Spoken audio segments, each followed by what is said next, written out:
the tone of your message. I think a lot of people are talking about that today. It's more positive. It's more forward thinking. Do you believe that that is the advantage that you bring to this race over a former President Trump or a Ron DeSantis or some of your other opponents? I think what I bring to the table is the ability to persuade the American people that our conservative principles work, and then there's proof in it. My life disproves the lies of the radical left. The radical left, today they are focusing on a culture of grievance, and what we've experienced is the seeds of greatness. They grow and they create a harvest. I think there's this new drug called victimhood that President Biden and the radical left seem to be getting Americans hooked on. There's nothing further from the truth of American exceptionalism than victimhood and grievance. And I do think that people are excited and interested in a positive, optimistic message as long as you have conservative bona fides and a strong backbone. We have policy victory after policy victory after policy victory, from cutting taxes to opportunity zones to working with education, providing more resources, and working with people across the aisle, but more importantly, working with people on our side. There's nothing more important today than securing our southern border. Have legislation that gets that done. Let me ask you about that, because you took a really bold stand. You said up on that stage that you would engage the United States military in eliminating the cartels. You said the cartels would cease to exist. Yes. Talk to us about your border policy. So there's three ways to do that. Number one, you can make the cartels cease to exist on our side of the border by having a wall. Number two, you can make the cartels cease to exist by freezing their assets. I have legislation that I think has a real path forward this year that will freeze the assets of the Mexican cartels. And number three, we should use our military in the most effective way possible to combat the issues, not just 1,500 troops on our borders like President Biden has done, leading from behind, retreating from our borders. We need to have a strong, powerful force that simply says, not on my watch. We're not allowing for another 70,000 Americans to lose their lives to fentanyl. So whatever it takes, I think a clear, concise message to the Mexican cartels is what we need. I would not pull anything off the table as it relates to getting that job done. Speaking of which, you also talked about China today. Yes. And you said, quote, we, America, can win this war, this competition with China, but Joe Biden can't do it. How are you going to do that? And how would you therefore, within doing that, address a lot of the economic challenges that we're facing in this country at the same time? Well, I think they're synonymous. I think you can conflate two answers into one. Basically says that the more independent we are from China, the more robust and strong our economy will be. The more we allow China to extract money from our economy, the more our debt payments go up with China, the less reliant and dependent we are on ourselves. The more we have an industrial revolution, taking my Made in America agenda, where we actually reshore jobs back to America, bring home the jobs and the investment back to America, build out our Midwest and our rural parts of this country with jobs through my Opportunity Zones legislation. Having Opportunity Zones 2.0 will create high-paying jobs, incredibly large factories with people living far above the average wage. Senator, let me ask you about that, because a lot of people talk about the Made in America agenda. Yes. But sometimes, and a lot of times, I guess, the federal government or other governments burden these businesses. And you were in business. A lot of people don't realize that you were a small businessman. Yes. You were one of the principal architects of the 2017 tax cuts. Exactly. Are we talking about, in a Tim Scott administration, looking at tax cuts again? Yes. So two things you said. Tommy, you're smart. I'm going to have to hire you too. I'll tell you what. Let me just say it this way. Number one, if we are going to create opportunities in America for Americans, we have to have an incentive-based economy. What's an incentive-based economy?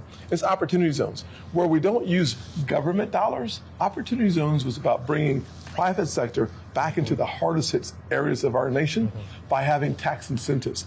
We should do the same thing to bring home our manufacturers back to America. We should reshore our best and biggest companies to create jobs there with lower taxes, with proper and responsible regulations, but don't overburden them like the Biden administration. The radical left literally wants to take all the power and control, put it in Washington, and the rest of the country loses. I don't need someone to divide the assets for us. Let the American people determine their own fates, be the captain of their own ships.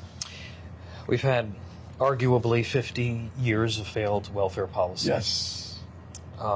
We had a black president that many critics believe failed the black community in this country.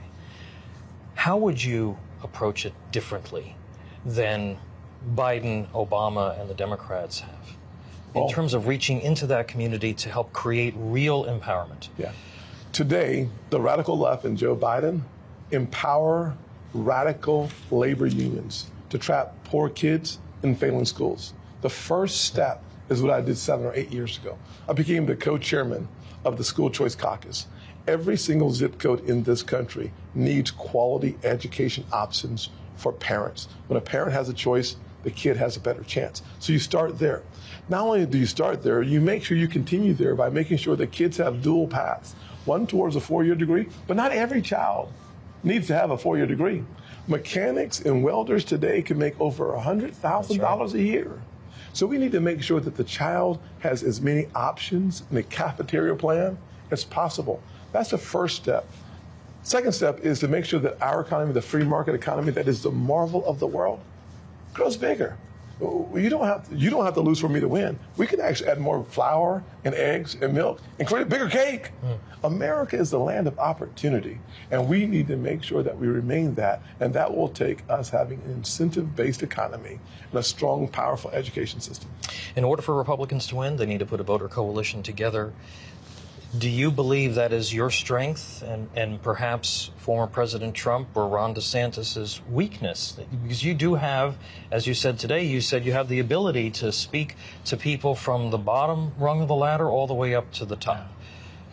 Yes, I think there's no doubt that the power of persuasion, having lived the American dream, having been on both sides of the track, so to speak, is important.